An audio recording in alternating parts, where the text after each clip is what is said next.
छोटे रोजगार के चक्कर में लोग यहाँ आ रहे हैं, तो इट मीन्स कि कहीं ना कहीं कुछ पॉलिसी में कमी आ रही है, जिसकी वजह से हम पलायन को रोक नहीं पा रहे। और अधिक से अधिक हमारी प्रगति हो, तेजी से प्रगति हो, तो उस तरह की स्थितियां हम अभी उत्तराखंड में प्राप्त नहीं कर पाए। पहाड़ की जवानी और पहाड़ का पानी पहाड़ के काम नहीं आता है। सारे के सारे उत्तराखंड को जो इसका असली रूप था उसको खत्म करने का प्रयास किया जा रहा है। बहुत कुछ पा लिया है, बहुत कुछ पाना बाकी है। आज हम बात करने जा रहे हैं भारत देश के उत्तर भारत में स्थित बेहद ही खूबसूरत राज्य उत्तराखंड की। बता दें कि यह सुंदर राज्य सिर्फ उत्तराखंड ही नहीं बल्कि पूरे भारत में मशहूर है। इस राज्य की स्थापना 9 नवंबर 2000 में हुई थी। पहले उत्तराखंड उत्तर प्रदेश के उत्तरी भाग में स्थित हिमालयन क्षेत्र का हिस्सा था। उत्तराखंड बना तो सही, पर इसे बनाने के लिए कई आंदोलनकारियों एवं लोगों ने अपनी जान तक दांव पर लगाई है। कई बड़े अधिकारियों एवं नेताओं के सामने गुहार लगाई, पर किसी ने उनकी समस्या ना सुनी तो बस एक ने, हमारे तत्कालीन प्रधानमंत्री अटल बिहारी वाजपेयी जी ने। परंतु यह संघर्ष अभी भी समाप्त नहीं हुआ था। राज्य की स्थापना होने के बावजूद भी उत्तराखंड ने बहुत कुछ खोया एवं पाया है। इसी पर आधारित हमारी संवाददाता वर्दा शर्मा ने एक खास रिपोर्ट तैयार की है। आइए देखते हैं हमारी ये रिपोर्ट। अब हमारे साथ मौजूद हैं डीएवी पीजी कॉलेज के professor DK Gupta ji. Sir, Uttarakhand को बने 25 वर्ष होने को हैं। इस 25 वर्ष के काल को आप कैसे देखते हैं? उत्तराखंड का फॉर्मेशन यहाँ के उत्तराखंड वासियों ने बड़े ही संघर्ष के बाद इसे प्राप्त किया, और इन विगत 25 वर्षों में राज्य में काफी डेवलपमेंट हुए हैं। लेकिन उसमें कुछ जगह ऐसे क्षेत्र हैं जहां पर और भी डेवलपमेंट हो सकते हैं, जहां अभी बहुत ही अच्छा, जहां पर गवर्नमेंट का पॉलिसीज जो है वो अप्रिशिएट करने लायक है। देखिए, सबसे अच्छा क्योंकि हिली एरिया है और यहाँ पर ट्रांसपोर्टेशन बहुत इंपॉर्टेंट फैक्टर है, तो ट्रांसपोर्टेशन के हिसाब से देखिए ऑल वेदर रोड गवर्नमेंट ने दे दिया। मोदी गवर्नमेंट ने अभी जो किया, रेलवे का भी सैंक्शन हो रखा था बहुत पहले से, और वो अब कर्णप्रयाग तक जा रहा है। इससे टूरिज्म बहुत ही ज्यादा बढ़ेगा और बढ़ रहा है। पिछले सालों का आप रिकॉर्ड देखिए तो चारधाम यात्रा हो, चाहे और भी टूरिस्ट डेस्टिनेशंस का आप बात करें, तो वहां पर टूरिस्ट की संख्या बढ़ रही है। हाँ, एक अपनी तरफ से गवर्नमेंट को चाहिए कि जैसे होम स्टे पॉलिसी स्टार्ट कर रखा है, थोड़ा सा और भी इंप्रूवमेंट किया जा सकता है, जहां पर टूरिस्टों को और सुविधाएं दी जा सकती। गवर्नमेंट एफर्ट कर रही है अब इसमें, लेकिन हाँ, सीरियसनेस और ज्यादा अच्छी मन से लोगों के बीच में। और जो पलायन है मैं देख रहा हूं, चाहे वो शिक्षा में बच्चे हमारे सब हरिद्वार जो प्लेन्स के एरिया है वो उस साइड में सब बच्चे पहाड़ से चले आ रहे हैं, तो इनको जो भी शिक्षा का स्तर है वो क्यों नहीं आसपास लोकल में ही मिल जाए, चाहे वो गोपेश्वर का हो, उत्तरकाशी का हो, इस सब जगह से बच्चे देहरादून चले आ रहे हैं। तो उसमें देहरादून हो, हरिद्वार हो, ऋषिकेश हो, लोग आके सेटल भी हो रहे हैं। तो आखिर क्या कारण है? छोटे छोटे रोजगार के चक्कर में लोग यहाँ आ रहे हैं, तो इट मीन्स कि कहीं ना कहीं कुछ पॉलिसी में कमी आ रही है, जिसकी वजह से हम पलायन को रोक नहीं पा रहे हैं। अब हमारे साथ मौजूद हैं डीएवी पीजी कॉलेज के professor doctor Rajesh Pal ji. Sir, Uttarakhand को बने 25 वर्ष होने को हैं। इस 25 वर्ष के काल को आप कैसे देखते हैं? देखिए, उत्तराखंड एक छोटा राज्य बना था, और छोटे राज्य जिन उद्देश्यों को लेकर के बने थे कि एक राज्य अपना पूर्ण विकास करे, तेजी से विकास करे, उनमें कई उपलब्धियां हमने हासिल तो की है, लेकिन उस तरीके से हासिल नहीं हो पाई जिस तरीके से एक छोटे राज्य को तेजी से प्रगति करनी चाहिए थी।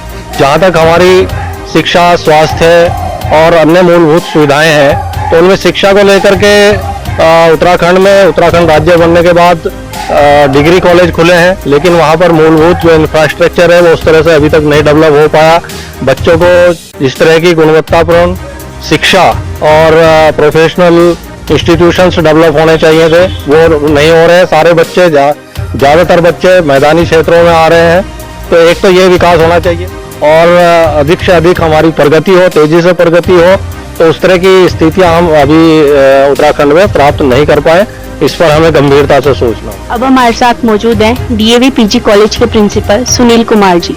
सर, उत्तराखंड को बने 25 वर्ष होने को हैं। इस 25 वर्ष को आप कैसे देखते हैं? देखिए, एक राज्य के संदर्भ में अगर देखा जाए तो 25 वर्ष का समय कोई बहुत ज्यादा समय लंबा नहीं होता है, क्योंकि हमने एक यात्रा शुरू की है तो स्टेट के दृष्टिकोण से समय लगेगा। और मुझे खुशी है कि इस पहाड़ की जो समस्याएं हैं उनको देखने का नजरिया हमारी सरकार के पास में है। और मैं आशा करता हूं कि बहुत जल्दी जो पहाड़ का मिथ है कि पहाड़ की जवानी और पहाड़ का पानी पहाड़ के काम नहीं आता है, बहुत जल्दी ये मिथ टूटेगा। क्योंकि हमारे युवा साथियों में पहाड़ के प्रति, एक रोजगार के प्रति जो एक चेतना जागृत हो रही है और रोजगार की नई संभावनाओं के प्रति जो चल रहा है, सरकार ने अभी पिछले वर्ष में ही जो हजारों करोड़ रुपए के इन्वेस्टमेंट्स लेके आए हैं उनको भी धरातल पर आना है। मुझे विश्वास है कि जब वो धरातल पर आएंगे तो निश्चित तौर पर रोजगार भी बढ़ेगा। तो जो बार बार बात होती है रिवर्स माइग्रेशन की, तो वो समस्या भी दूर होगी। तो जहां तक बात आती है मैं कैसे देखता हूं, तो मुझे निश्चित तौर पर उत्तराखंड का भविष्य उज्जवल दिखाई देता है। अब हमारे साथ मौजूद हैं डीएवी पीजी कॉलेज की एसोसिएट प्रोफेसर डॉक्टर निशा वालिया मैम। मैम, उत्तराखंड को बने 25 वर्ष होने को हैं। मैम, इस 25 वर्ष के काल को आप कैसे देखते हैं? स्वर्ण काल के रूप में देखती हूँ। स्वर्ण काल भी मान लीजिए या कह लीजिए कि 25वां वो है, तो रजत काल के रूप में हम इसे देख सकते हैं। और उत्तराखंड बनना हम उत्तराखंड वासियों के लिए बड़े गर्व की बात है कि हम उत्तराखंड के निवासी, एक तरह से कह लीजिए कि सारे के सारे उत्तराखंड को जो इसका असली रूप था उसको खत्म करने का प्रयास किया जा रहा है। बाहर से आने वाले, जो अलग प्रांतों से आने वाले लोग हैं, उनकी यहाँ पर ज्यादा भरमार हो चुकी है। मेरे हिसाब से इस ओर सरकार को थोड़ा ध्यान देना चाहिए कि किस प्रकार से ये जो बाहर से आने वाले लोग हैं ये उत्तराखंड वासियों की जमीन पर अपना अधिकार समझकर इसको ले रहे हैं। अन्य भी जो समस्याएं हैं, प्रदूषण की समस्या फैली हुई है यहाँ पर और बेरोजगारी की समस्या है, इन सब समस्याओं के कारण उत्तराखंड निवासी जो है वो थोड़ा पीछे हो गए हैं, क्योंकि बाहर के आने वाले लोग इस पर हावी हो रहे हैं। अभी हमारे साथ मौजूद हैं डॉक्टर अनिमा शर्मा जी। तो मैम, उत्तराखंड को बने लगभग 25 वर्ष होने को हैं। इन 25 वर्षों के काल को आप कैसे देखती हैं? उत्तराखंड के 25वां स्थापना दिवस हमने अभी मनाया 9 तारीख को। बहुत कुछ पा लिया है, बहुत कुछ पाना बाकी है।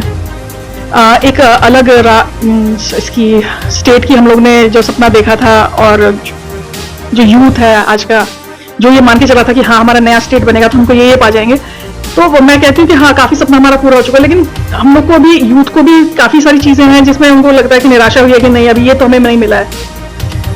तो अब इसमें मैं ये कहना चाहूंगी, जैसे हमारा हायर एजुकेशन है, हायर एजुकेशन में भी हम लोग काफी काम कर रहे हैं। हमारी नई यूनिवर्सिटी बन गई है, दून यूनिवर्सिटी बन गई है, और काफी जगह हम लोग स्किल डेवलपमेंट पे इतना काम कर रहे हैं। तो काफी काम हो रहा है। स्मार्ट सिटी पे हमने काम कर लिया है हमने। लेकिन जब हम सड़क पर चलते हैं तो कहीं ना कहीं जब दिख रहे होते हैं कि सड़क टूटी है, ये तब मन खराब हो जाता है कि नहीं, ये सपना तो नहीं देखा था स्टेट के लिए। तो जैसा कि आपने हमारी रिपोर्ट में देखा कि बुद्धिजीवी लोगों ने हमें उत्तराखंड के बारे में अपना अनुभव बताया और उसी अनुभव में उनकी भावनाएं भी छुपी थी। ऐसे में जन उजाला आशा करता है कि सरकार सभी की भावनाओं के अनुरूप ही उत्तराखंड में विकास योजनाओं का संचालन करे। अगर आपको हमारी वीडियो अच्छी लगी हो तो लाइक, शेयर, सब्सक्राइब करें। वीडियो को देखने के लिए आप सभी का धन्यवाद।